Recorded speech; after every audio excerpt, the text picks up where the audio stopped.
Hey there, Mike Rasmussen here with another Where's Your Next vlog. Today, the subject of this vlog is going to be on specifically DoorDash ratings, and I promised to upload this in the past few days, and I'm planning to do it just today, so I want to make sure that I got this out there on August 23rd, 2023. So whenever you come to this video, here will be some advice for you on a few things that I think will be important. So, do DoorDash ratings matter? The answer is they do. It depends on your area and your market. So here's a few thoughts on that front.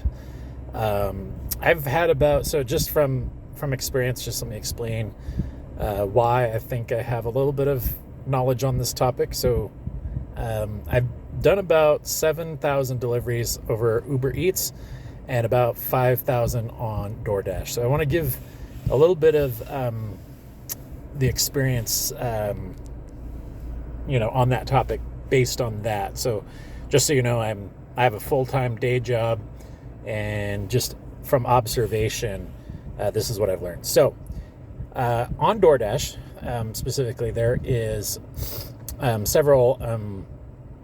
there's actually tons of opinions on this topic. So the first one is the AR, the acceptance rate. Does it matter? The answer to that question is it depends. So what are your goals and what are your markets? So for example, if you are in a market that has a lot of low paying orders and and you have to cherry pick to get the best ones for to maximize your time, then you may want to cherry pick in that environment.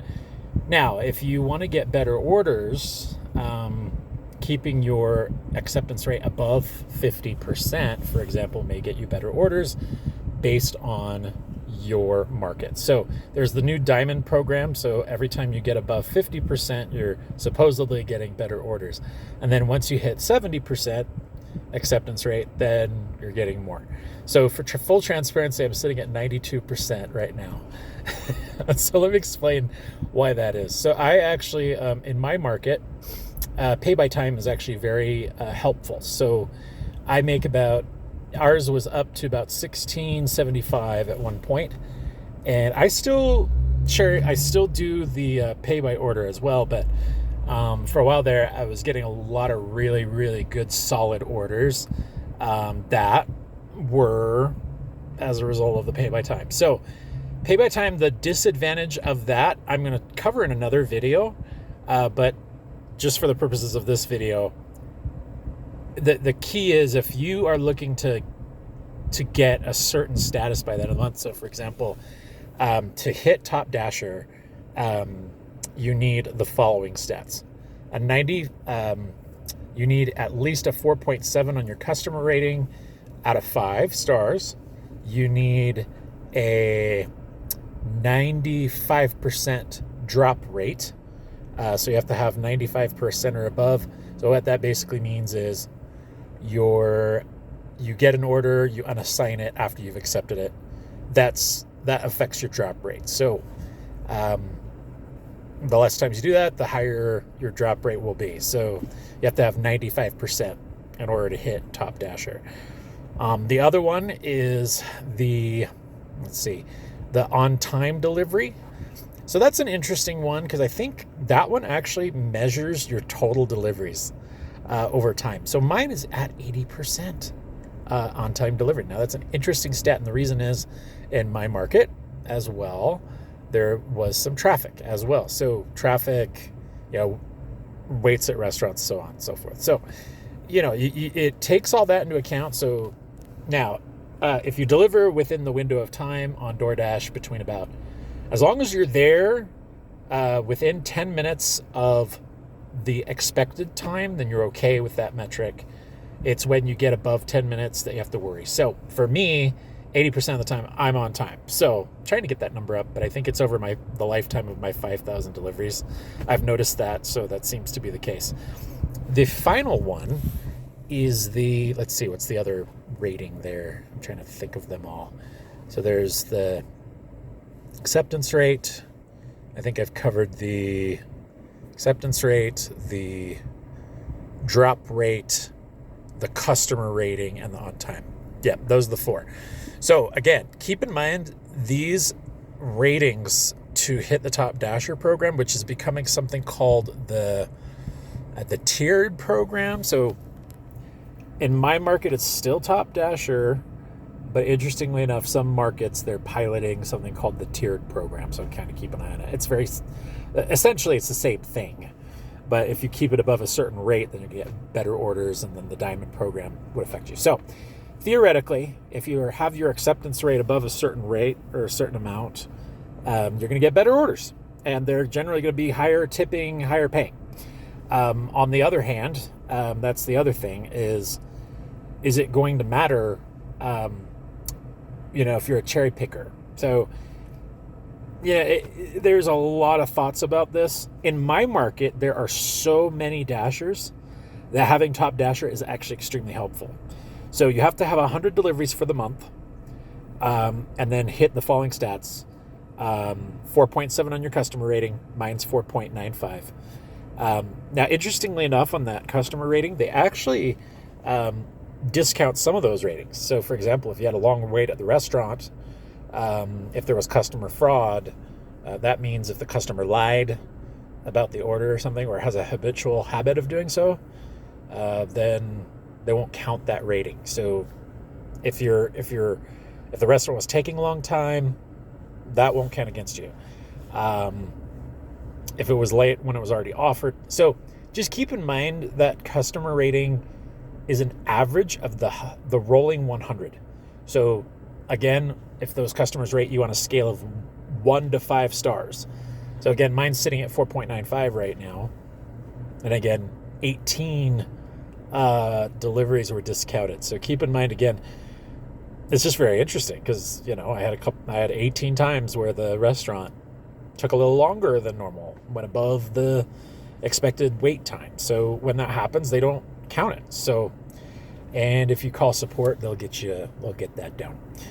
Now, here's the other thing. So here's a few other things about ratings for new DoorDashers. I think, the biggest thing you can keep in mind is, again, the on-time delivery rating. Don't worry about that so much. That one's just an ongoing. It's going to change, and it's going to change over time. So if apparently that one's not as big of a deal. But if your acceptance rate, if that's something that's to be argued, you cannot be deactivated for a low acceptance rate. There are dashers with 4 or 5%. And again, they're cherry picking. They want the best orders. That's their right as a contractor. So keep in mind, it's interesting. DoorDash has this whole thing. And, there's some orders in my area, for example, that are, a ways away. So I'm in kind of a town where there's a rural couple areas. And so there's a couple of places within our market where there's deliveries that are maybe 7 or 8 miles away. Now, keep in mind, not all dashers want to do those because they want to get back to the places where the restaurants are. But not all the dashers know that even in those faraway areas, there's restaurants that are on the platform. I actually got 2 or 3 when I was out in the rural area the other day. So keep in mind, I think it just depends on your area and what you're looking to do, and you got to know your market. That's a big piece of the puzzle there in determining what's the actual acceptance rate you want. So keep that in mind, very important. The other one that may come up, again, is the drop rate. Drop rate, if you get below 80%, you are at risk of deactivation. So let's talk about the deactivation numbers. Those are probably the most important things. So deactivation, if you are below 80% drop rate, that means you've accepted, of the ones that you've accepted, you drop, 20% of those, you could be at risk of deactivation. If you're really getting poor customer ratings, and that honestly is not that big of a deal to worry about. Keep in mind, it has to be 4.2 to get deactivated. So if you're below 4.2, chances are you're running the risk of deactivation. So you want to keep your customer rating high. Some of the things you can do for that, I think some best practices are, text your customer, let them know what's going on. Say, hey, this is the delivery wait time. I'm waiting here. Some dashers like to use what's known as a meme, and they'll have a cool meme that has some creative communication with their dasher. or with their customer, sorry, the Dasher will send them a meme. I have one that is really cool. It is from Princess Bride, and it just says, I am your Dasher, prepare to dine. So it's pretty cool. So stuff like that, customers really like when you get them to smile a little bit. I think some of those things work really well. So keep that in mind. Finally, you can be deactivated for never, having the order reported as never being delivered. Now, the way to avoid that, best practice, just want to make sure that you are keeping an eye on what the customer's main address is. So do a couple things. This is a really smart way to do it. Take a screenshot when you arrive at the customer's house and put that in the chat to show them that you've arrived.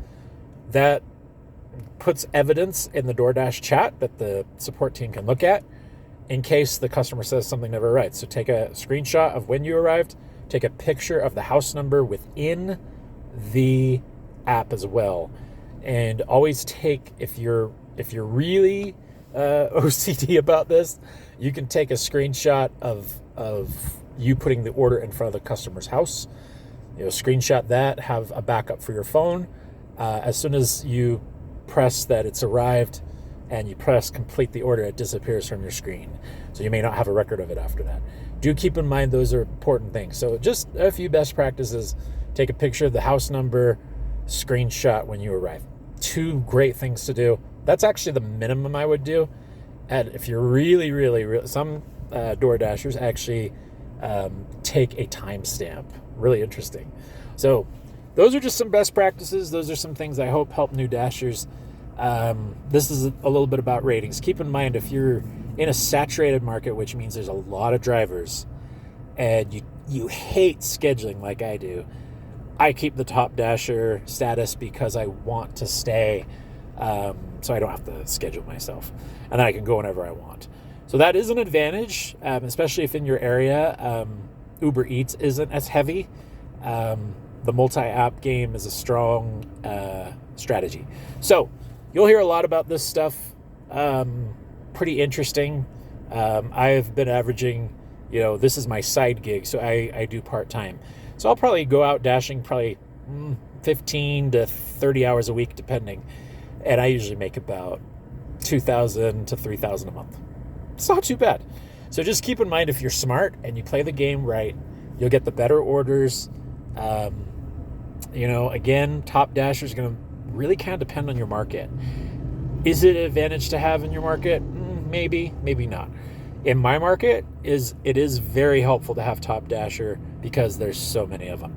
So I don't like scheduling, so I try to keep my 100 deliveries as a general rule.